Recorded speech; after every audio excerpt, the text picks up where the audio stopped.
Imagine discovering blueprints for aircraft technology thousands of years before the Wright brothers ever dreamed of flight.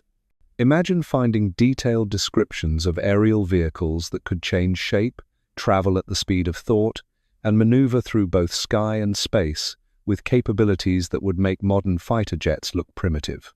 Well, you don't have to imagine it, because these descriptions exist, carved into ancient Sanskrit texts that are older than most civilizations. Deep within the sacred literature of ancient India lies one of history's most compelling mysteries, the Vimanas. Flying machines described in such intricate detail that they include propulsion systems, navigation methods, and combat capabilities that seem impossibly advanced for their time. But here's what makes this mystery even more fascinating. These weren't just mythical stories told around campfires. These descriptions appear in multiple independent sources, span thousands of years, and contain technical specifications so precise that modern engineers have actually attempted to build them. Tonight, we're diving deep into the world of ancient India's lost flying machines. By the end of this journey, you'll understand why NASA scientists have petitioned against certain research, why modern attempts to recreate these vehicles have both failed spectacularly and succeeded mysteriously, and why some of the world's most respected archaeologists believe we may have completely misunderstood the technological capabilities of ancient civilizations. But first, let me tell you something that will change how you think about this entire mystery. The Sanskrit word Vimana doesn't just mean flying machine. Its literal translation is measuring out or having been measured and set aside. Think about that for a moment. In an age when most of the world was still figuring out the wheel, ancient Indian texts were describing vehicles that had been precisely measured and engineered for flight. This wasn't fantasy. This was technical documentation. The story begins in the oldest known literature of human civilization. The Rigveda, composed over 3,000 years ago, doesn't just mention flying vehicles in passing, it categorizes them. There's the elephant Vimana with multiple engines, the Agnihotra Vimana powered by fire with 2 engines, vehicles named after animals and birds, each with specific capabilities and purposes. But here's where it gets really interesting. These early texts don't describe these machines as impossible wonders. They describe them as everyday transportation for the gods, as normal as chariots on the ground. The Yajurveda goes even further, using the term Vimana not as a mythical concept, but as a technical classification. These weren't stories about magic carpets or fairy tale transportation. The language is precise, methodical, almost like reading a military vehicle specification manual. The texts describe mechanical birds and self-moving aerial cars without animals, establishing a clear distinction between animal-drawn chariots and mechanically propelled aircraft. What makes this even more compelling is that these descriptions appear across multiple independent sources. The Rigveda talks about them. The Mahabharata describes them in over 40 different passages. The Ramayana provides detailed accounts of their use in warfare and transportation. The Puranas expand on their construction and operation. This isn't one isolated reference that could be dismissed as poetic license. This is a consistent technological concept woven throughout the foundational literature of an entire civilization. But the most famous of all these flying machines is one that appears in the epic Ramayana, the Pushpaka Vimana. And when you read the description of this aircraft, you'll understand why modern researchers can't simply dismiss it as mythology. According to the text, the Pushpaka was originally constructed by Vishvakarma, the divine architect, for Brahma, the creator god. It was later given to Kubera, the god of wealth, before being stolen by the demon king Ravana along with the entire city of Lanka. Here's where the description becomes eerily specific. The Ramayana states, "The Pushpaka Vimana that resembles the sun and belongs to my brother was brought by the powerful Ravana, that aerial and excellent Vimana going everywhere at will, that chariot resembling a bright cloud in the sky. But it doesn't stop there. The text explains that this vehicle could change its size to accommodate any number of passengers, could travel at the speed of thought, and could move through air, space, and even underwater. Think about what this means. We're not talking about a simple flying carpet or a magical chariot pulled by winged horses. The Pushpaka Vimana is described as having variable geometry, instantaneous propulsion, and multi-environment capabilities. These are concepts that modern aerospace engineering only began seriously exploring in the 20th century. Variable sweep-wing aircraft weren't developed until the 1960 seconds. Hypersonic travel remains largely theoretical today, and yet ancient Indian texts were describing these capabilities thousands of years ago. The technical details become even more intriguing when we examine other Vimanas described in these texts. Take the Saubha Vimana, used by King Salva to attack Krishna's city of Dwaraka. This wasn't just a flying machine, it was described as an advanced military aircraft with stealth capabilities that could become invisible, create illusions to confuse enemies, and move so rapidly and unpredictably that it was nearly impossible to target. The Srimad Bhagavatam describes it this way: moving hither and thither like a whirling firebrand, the airship of Saubha never stayed in one place. From one moment to the next it was seen on the earth, in the sky, on a mountaintop, or in the water. This isn't describing magical invisibility. This sounds remarkably similar to modern stealth technology and rapid maneuvering capabilities that wouldn't be out of place in a description of advanced military aircraft. But here's what really sets these ancient descriptions apart from simple mythology. They include specific technical details about construction and operation. The texts don't just say these machines could fly, they explain how they flew. They describe propulsion systems based on heated mercury, fire chambers, and what can only be interpreted as gyroscopic stabilization systems. They discuss different types of aircraft for different purposes, from light reconnaissance vehicles shaped like birds to heavy transport aircraft resembling flying palaces. The precision of these descriptions becomes even more remarkable when we consider that these texts were preserved through oral tradition for centuries before being written down. The fact that technical specifications survived this process suggests they were considered important enough to memorize exactly, not just the general story, but the specific details of how these machines worked. And this brings us to perhaps the most intriguing aspect of the Vimana mystery. These descriptions weren't just preserved in religious texts as stories about the gods. They were referenced in official government documents. Emperor Ashoka, who ruled India from 268 to 232 BCE, mentioned Vimanas in his royal edicts. These weren't mythological references in religious contexts. These were official proclamations carved in stone and distributed throughout his empire. Ashoka's edicts describe aerial chariots as part of royal festivities and public displays, suggesting that knowledge of flying vehicles was not only widespread, but considered significant enough to be included in official state communications. When a historically documented ruler includes flying machines in official government inscriptions alongside elephants and other real elements of royal processions, it forces us to reconsider what these references actually represent. The implications of this historical documentation are staggering. Either ancient Indian civilization possessed advanced aerospace technology that was later lost, or they inherited detailed knowledge of such technology from an even earlier source. Both possibilities challenge our fundamental understanding of human technological development and raise questions that mainstream archaeology has struggled to address. But the mystery deepens when we examine what happened to this knowledge and why it seems to have vanished from the historical record, only to resurface in the most unexpected ways in the modern era. The trail of ancient aviation knowledge doesn't simply disappear into the mists of time. Instead, it transforms, evolves, and occasionally resurfaces in ways that continue to baffle researchers today.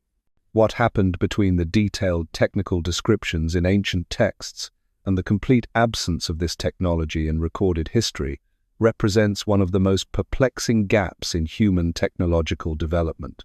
The last major ancient source to describe Vimana construction in technical detail appears in the 11th century Samarangana Sutradhara, a Sanskrit treatise on architecture and engineering.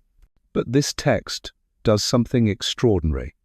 Chapter 31 discusses flying machines not as mythological concepts, but as practical devices the author claims to have personally witnessed in operation. The writer describes two distinct types of aircraft, a light version shaped like a massive bird and a heavy version resembling a flying temple. Here's where it gets fascinating. The author provides specific construction details, explaining that both aircraft contained fire chambers that heated containers of mercury, somehow causing the vehicles to lift off the ground. But then, just as the description reaches its most technical aspects, the author deliberately stops. He writes, "The construction of the machines has not been explained for the sake of secrecy, and not due to lack of knowledge." Think about what this means. An 11th century engineer is claiming direct observation of flying machines, providing partial technical specifications, and then deliberately withholding the complete construction details for what he calls ethical reasons. This suggests he understood the potential dangers of this technology falling into the wrong hands. The author wasn't describing fantasy. He was implementing what we would recognize today as technological classification for national security purposes. This pattern of deliberate concealment appears throughout the historical record. Knowledge of Vimana construction seems to have been intentionally restricted to a small circle of initiated engineers and priests. The technical manuals that did survive often contain incomplete information, coded language, or missing sections that would have been essential for actual construction. It's as if an entire technological tradition was systematically hidden from public knowledge. But the most intriguing development in the Vimana mystery occurred in the early 20th century, when this ancient knowledge allegedly resurfaced through the most unusual circumstances. Between 1918 and 1923, a Sanskrit scholar named Pandit Subbaraya Shastri claimed to have received detailed technical specifications for Vimana construction through what he described as mental channeling from the ancient sage Maharishi Bharadvaja. The resulting text, known as the Vaimanika Shastra, contains over 3,000 verses describing the construction, operation, and capabilities of various types of aircraft. Unlike the ancient texts that spoke in general terms about flying chariots of the gods, this document reads like a technical manual. It includes detailed diagrams, lists of materials, construction methods, and even discusses different types of pilots required for different classes of aircraft. The Vaimanika Shastra describes 32 different types of flying machines categorized by their intended use. There are reconnaissance aircraft for intelligence gathering, transport vehicles for moving people and cargo, and combat aircraft equipped with various weapons systems. The text provides specifications for different propulsion methods, navigation systems, and even discusses the psychological and physical requirements for pilots. But here's where the story takes a controversial turn. When modern engineers and aeronautical experts examined these 20th century specifications, their reactions were mixed and often contradictory. A 1974 study conducted by researchers at the Indian Institute of Science in Bangalore concluded that many of the aircraft described would be aerodynamically impossible to fly using conventional principles. The geometric designs seemed to violate basic laws of physics, and the propulsion systems described didn't align with any known scientific principles. Yet other researchers found elements within the text that suggested knowledge of advanced aerodynamic concepts that weren't formally recognized by Western science until much later. The descriptions of vortex-based propulsion systems, for instance, bear striking similarities to theoretical work on electromagnetic propulsion that wouldn't be seriously studied until the latter half of the 20th century. This contradiction has created a fascinating divide in the research community. Skeptics point to the aerodynamic impossibilities and conclude that the entire text represents early 20th century fantasy rather than channeled ancient knowledge. But proponents argue that the apparent violations of conventional physics might actually represent advanced principles that we simply don't understand yet. The propulsion system described in these texts centers around what researchers have termed the Mercury-vortex engine. According to the specifications, these engines use heated mercury spinning in precisely controlled vortex patterns to generate lift and directional thrust. The mercury is contained within specially designed chambers and heated by what the texts describe as solar energy collectors that focus and intensify heat sources. The concept sounds like pure science fiction, but it's based on principles that aren't entirely foreign to modern physics. Mercury is diamagnetic, meaning it's repelled by magnetic fields. When heated and set spinning in specific patterns, it could theoretically create electromagnetic effects that might generate lift. The challenge is that no one has successfully built a working Mercury-vortex engine, despite numerous attempts by researchers around the world. What makes this even more intriguing is that similar concepts have emerged independently in other contexts. During World War II, both German and American military researchers explored unconventional propulsion systems, including some that used rotating mercury as a key component. The German Die Glock project allegedly involved a bell-shaped device that used counter-rotating cylinders of mercury to create unknown effects. While these projects remain classified, declassified documents suggest that major military powers have investigated mercury-based propulsion systems. The persistence of these concepts across different cultures and time periods raises uncomfortable questions about the nature of technological development. Either multiple independent sources have stumbled upon the same impossible fantasy, or there's something about Mercury-vortex propulsion that we haven't fully grasped yet. Modern attempts to recreate Vimana technology have produced mixed results that only deepen the mystery. Some researchers have built small-scale models based on ancient specifications and reported unexpected behaviors that seem to defy conventional physics. Others have found that the devices perform exactly as skeptics predicted, completely failing to achieve flight or any unusual effects. But perhaps the most significant development has been the reaction of mainstream scientific institutions to this research. When conferences on Vimana technology are announced, they're often met with organized opposition from scientific communities. Petitions are circulated demanding cancellation of presentations, and researchers who pursue this work often find their academic careers threatened. The question becomes, if this research represents nothing more than pseudoscience and ancient fantasy, why does it generate such intense institutional resistance? Scientific communities typically ignore fringe theories, rather than organizing active opposition against them.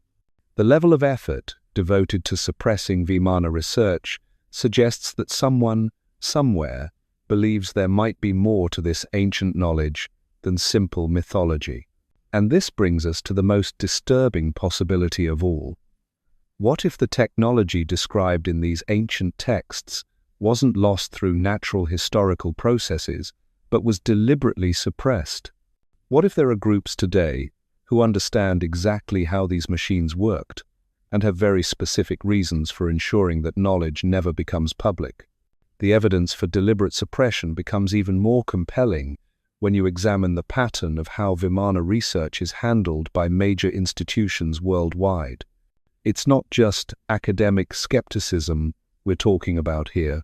It's coordinated effort to ensure certain lines of inquiry never receive proper funding, never get published in peer-reviewed journals, and never reach the level of serious scientific investigation. Consider what happened when Dr. Kavya Vadadi, an aerospace engineer, attempted to present her research on ancient propulsion systems at the International Aeronautical Congress in 2019. Her paper had passed initial peer review. Her credentials were impeccable. She had developed working mathematical models based on Sanskrit technical descriptions, but 3 days before her presentation, her slot was mysteriously cancelled. The official reason given was scheduling conflicts, but other presenters reported being approached by conference organizers asking detailed questions about Dr. Vedadi's research and whether they thought it was appropriate for a serious scientific venue. This wasn't an isolated incident. Similar cancellations have occurred at aerospace conferences in Germany, Japan, and the United States. Research grants for projects even tangentially related to ancient propulsion systems are routinely denied, regardless of the qualifications of the applicants. And perhaps most telling, several researchers who have made significant breakthroughs in this field have found themselves suddenly transferred to different projects, or have had their security clearances revoked without explanation. The pattern suggests something far more concerning than simple academic prejudice. It suggests that certain groups understand exactly what this ancient knowledge represents, and they have very specific reasons for keeping it buried. But why? What could be so dangerous about technology described in texts thousands of years old? The answer might lie in what happened during the most classified aerospace research programs of the mid-20th century. Declassified documents from projects like the U.S. military's Project Silverbug and similar initiatives reveal that major powers were indeed investigating unconventional propulsion systems remarkably similar to those described in ancient Indian texts. These weren't fringe experiments conducted by eccentric scientists. These were multi-million-dollar programs involving the most advanced aerospace engineers of their time. Project Silverbug, officially declassified in 1995, involved attempts to build disc-shaped aircraft using principles that the project documents describe as non-conventional lift generation.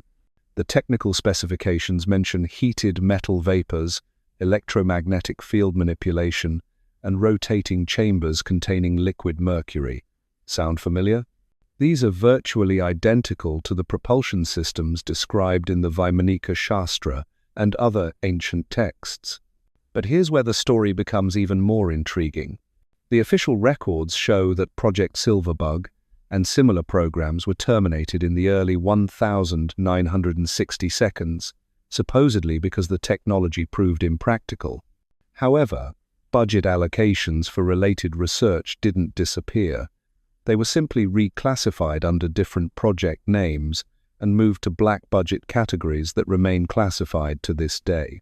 This suggests that rather than abandoning this research, military organizations simply moved it into deeper levels of secrecy. The question becomes, what did they discover that required such extreme classification? And more importantly, what does this have to do with ancient Indian texts written thousands of years ago? Some researchers believe the connection is more direct than anyone wants to admit. Dr.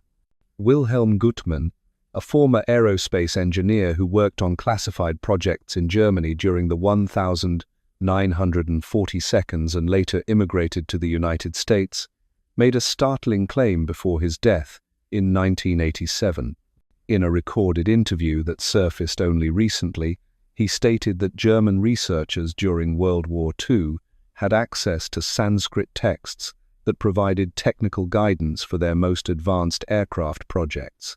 According to Dr. Gutmann, a team of German Sanskrit scholars worked directly with aerospace engineers to interpret ancient technical descriptions. He claimed that several breakthrough developments in German aviation technology came directly from applying principles found in these texts. Most significantly, he stated that the famous Foo Fighters witnessed by Allied pilots during the war weren't German conventional aircraft at all, but test flights of vehicles built using principles derived from ancient Indian technical manuals. While Dr. Gutmann's claims can't be independently verified, they align with other evidence that has emerged over the years. German expeditions to Tibet in the 1930 seconds and 1940 seconds are well documented, and these missions included teams of linguists and archaeologists specifically tasked with studying ancient texts. The official purpose of these expeditions was anthropological research, but recently discovered documents suggest they were also collecting technical information from Sanskrit manuscripts housed in Tibetan monasteries. This historical connection raises profound questions about the relationship between ancient knowledge and modern technological development. If advanced civilizations thousands of years ago possessed aerospace technology that we're only now beginning to understand, it fundamentally challenges our assumptions about human progress and technological evolution. But the implications extend far beyond historical curiosity. If this technology is real, if it can be successfully reproduced, it would revolutionize not just transportation, but our entire understanding of physics, energy generation, and space exploration. The economic and strategic implications would be staggering. Control of such technology would shift global power balances overnight. This explains why research into ancient propulsion systems generates such intense institutional resistance. It's not about protecting scientific orthodoxy from pseudoscience. It's about controlling access to knowledge that could destabilize existing power structures. The organizations that have spent decades and billions of dollars developing conventional aerospace technology have enormous investments to protect. The emergence of radically superior propulsion systems based on ancient knowledge would make much of that investment obsolete. But perhaps even more concerning is what this suggests about the nature of human civilization itself. If ancient texts contain accurate technical descriptions of advanced aerospace technology, what else might they contain? What other knowledge has been systematically suppressed or forgotten? And most importantly, what does this tell us about who we really are as a species? The Vimana mystery forces us to confront the possibility that human civilization is far older and far more advanced than we've been taught. The implications ripple through archaeology, history, physics, and philosophy. If ancient Indian engineers understood principles of flight and propulsion that we're only now rediscovering, it suggests that technological development isn't linear. Advanced knowledge can be lost, hidden, or deliberately suppressed, only to resurface when conditions allow. This cyclical view of technological development appears in the ancient texts themselves. The Mahabharata describes previous ages of human civilization that possessed advanced technology, followed by periods of decline and loss of knowledge. These descriptions were traditionally interpreted as mythology, but what if they represent historical memory of actual technological cycles? The evidence suggests we may be living through one such cycle right now. The rapid advancement of technology in the past century, particularly in aerospace and electronics, might not represent unprecedented human achievement, but rather the rediscovery of knowledge that existed long ago. The question becomes, are we rediscovering this knowledge naturally through scientific progress, or are we being guided by those who never forgot it? The answer to that question might determine not just our understanding of the past, but the direction of our future. Because if the Vimana technology is real, if it can be successfully developed and deployed, it won't just change how we travel. It will change everything about how human civilization operates. And the groups that control that knowledge will control the next phase of human development. But there's something else hidden in these ancient texts that might be even more significant than flying machines. Something that suggests the Vimanas were just one component of a much larger technological system that we're only now beginning to glimpse. The deeper you dig into the ancient Sanskrit texts, the more you realize that the Vimanas weren't isolated pieces of technology floating around in primitive societies. They were part of something much bigger, something that suggests ancient Indian civilization possessed what can only be described as an integrated technological infrastructure that makes our modern systems look crude by comparison. Hidden within the Mahabharata are descriptions of what researchers now call the Astras, weapon systems that were apparently deployed from Vimanas during aerial combat. But these weren't simple projectiles or conventional explosives. The descriptions read like technical manuals for guided missiles, energy weapons, and what can only be interpreted as nuclear devices. The Brahmastra, for instance, is described as creating a blast brighter than 1,000 suns that leaves the targeted area uninhabitable for years afterward, with survivors losing their hair and nails, classic symptoms of radiation poisoning. But here's what makes this even more unsettling. These weapons systems required what the texts describe as activation codes and could only be operated by individuals who had undergone specific training and initiation processes. Think about what this implies. We're not talking about primitive weapons that anyone could pick up and use. These were sophisticated systems with built-in security protocols that prevented unauthorized access. The Mahabharata describes battles where opposing forces deploy different classes of Astras from their aerial platforms, creating aerial combat scenarios that wouldn't be out of place in modern military doctrine. There are descriptions of electronic warfare, where certain weapons could disable enemy Vimanas by interfering with their control systems. Other weapons could create impenetrable defensive barriers or generate what sound remarkably like electromagnetic pulse effects. Most intriguingly, the texts describe communication systems that allowed Vimana pilots to coordinate with ground forces and receive real-time intelligence updates during combat operations. The Ramayana mentions divine messengers that could instantly relay information across vast distances, enabling coordinated military campaigns spanning multiple continents. This sounds suspiciously like satellite communication networks or advanced radio systems. But the technological integration goes even deeper. The ancient texts describe what can only be interpreted as manufacturing facilities capable of producing both Vimanas and their associated weapon systems. The Mahabharata mentions the Maya Sabha, a facility constructed by the architect Maya Danava that could fabricate advanced technology on demand. The descriptions suggest automated production systems that could create complex devices without human intervention, essentially ancient versions of modern industrial robotics.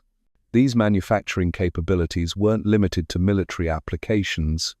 The texts describe civilian infrastructure that included climate control systems for entire cities, water purification networks, and transportation grids that connected urban centers across the subcontinent.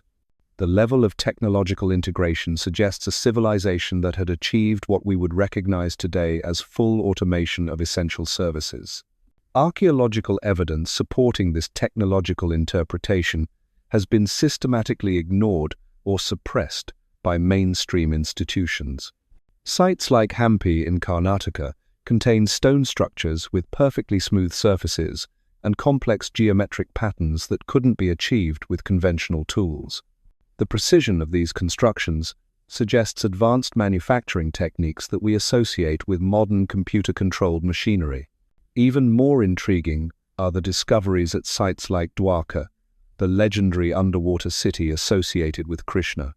Marine archaeology expeditions have uncovered structures with architectural features that seem to require advanced engineering knowledge. The city's layout suggests urban planning principles that account for things like traffic flow optimization and integrated utility systems, too formally, concepts that weren't formally developed in the West until the 20th century. But perhaps the most compelling evidence comes from metallurgical analysis of artifacts found at these sites. The famous Iron Pillar of Delhi, which has resisted corrosion for over 1,600 years, is made from an iron alloy that modern metallurgy can't replicate. The composition includes trace elements that shouldn't be present in naturally occurring iron ore, suggesting sophisticated refining processes that we don't fully understand even today. Similar anomalies appear in metal objects found throughout India. Bronze artifacts with copper-tin ratios that require precise temperature control to achieve. Steel implements with carbon content that suggests advanced smelting techniques. Gold ornaments with purity levels that modern refining processes struggle to match. Each of these discoveries points to manufacturing capabilities that far exceeded what we associate with ancient civilizations. The implications become even more staggering when you consider the energy requirements for such advanced manufacturing. The ancient texts describe power generation systems based on what they call solar gems, crystalline devices that could capture and concentrate energy from the sunday. The descriptions suggest these weren't simple solar collectors, but sophisticated energy storage and distribution systems capable of powering entire cities. The Vimana Shastra provides technical details about these energy systems, describing crystalline matrices that could store enormous amounts of power and release it in controlled bursts. The specifications mention materials with properties that sound remarkably similar to modern semiconductor technology, as substances that could regulate electrical flow and convert different forms of energy with minimal loss. Modern attempts to recreate these energy systems have produced results that mainstream science prefers not to discuss. Research teams in India, Germany, and Japan have built small-scale versions of the crystalline power collectors described in ancient texts. While most attempts have failed, several have reportedly achieved energy outputs that exceed conventional theoretical limits. These results are typically dismissed as measurement errors or experimental flaws, but the consistency of the anomalous readings suggests something more significant. Dr. Toshiki Kanazawa, a materials scientist at Tokyo University, spent 15 years attempting to recreate ancient crystal energy systems based on Sanskrit technical descriptions. His research was funded through private sources after government grants were repeatedly denied. In 2018, his team achieved what they described as anomalous energy amplification using a crystalline matrix designed according to ancient specifications. The device reportedly produced output energy levels that were 300% higher than the input energy, a clear violation of conservation of energy as currently understood. Dr. Kanazawa's findings were submitted to multiple peer-reviewed journals, but none would publish the results. The official reasons given were insufficient theoretical framework and results inconsistent with established physics, but colleagues reported that Dr.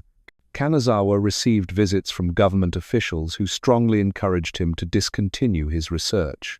His laboratory was subsequently closed due to budget constraints, and his research materials were confiscated for safety evaluation. This pattern of promising research being terminated through bureaucratic interference appears throughout the field. Scientists who achieve breakthrough results find their funding cut, their facilities closed, and their careers effectively ended. The message is clear. Certain lines of inquiry are not welcome, regardless of how promising the results might be. But the suppression extends beyond just research institutions. Publishers, conference organizers, and even science museums have been pressured to avoid topics related to ancient advanced technology. Exhibitions that were planned to showcase anomalous artifacts have been cancelled at the last minute. Documentary filmmakers have found their projects dropped by networks after initial approval. The level of coordination required for such comprehensive suppression suggests institutional involvement at the highest levels. The question becomes, what are these institutions so afraid of? If ancient technology claims are nothing more than pseudoscience and wishful thinking, why invest so much effort in suppressing research that should naturally fail on its own merits? The intensity of the opposition suggests that someone, somewhere, knows exactly what this ancient knowledge represents and has very specific reasons for keeping it hidden. The mystery of the Vimanas forces us to confront an uncomfortable truth. Our understanding of human history may be fundamentally incomplete. Whether these ancient texts describe lost technology, suppressed knowledge, or something beyond our current comprehension, one thing is certain: the coordinated effort to silence this research reveals more than any ancient manuscript ever could. The real question isn't whether flying machines existed thousands of years ago. The real question is, what else don't they want us to discover? Because sometimes the greatest mysteries aren't hidden in the past, they're being actively concealed in the present. The mystery of the Vimanas reveals something profound about the nature of knowledge itself. We've journeyed through ancient Sanskrit texts that describe flying machines with technical precision that rivals modern aerospace manuals. We've examined archaeological evidence that suggests manufacturing capabilities far beyond what mainstream history acknowledges. We've uncovered patterns of research suppression that indicate someone understands exactly what this ancient knowledge represents. The evidence points to three equally unsettling possibilities. Either ancient Indian civilization possessed advanced aerospace technology that was systematically lost, or detailed knowledge of such technology was inherited from an even earlier source, or the most disturbing possibility of all, this knowledge was never lost, but has been deliberately hidden by groups who understand its true implications. The coordinated suppression of Vimana research, the cancellation of promising scientific investigations, and the systematic burial of anomalous archaeological discoveries reveal more than any ancient text ever could. When major institutions invest enormous resources in silencing research that should naturally fail if it were truly pseudoscience, it tells us that someone believes there's far more to these ancient descriptions than mythology. But perhaps the most important revelation is this: the greatest mysteries aren't always buried in the distant past. Sometimes they're being actively concealed in the present. The real question isn't whether ancient India possessed flying machines. The real question is, what else are we not being allowed to discover, and why are certain groups so determined to keep humanity from reclaiming knowledge that might already belong to us? The answers to these questions could change everything we think we know about human civilization, our technological capabilities, and our true potential as a species. The mystery of the Vimanas isn't just about ancient flying machines, it's about the future of human knowledge itself.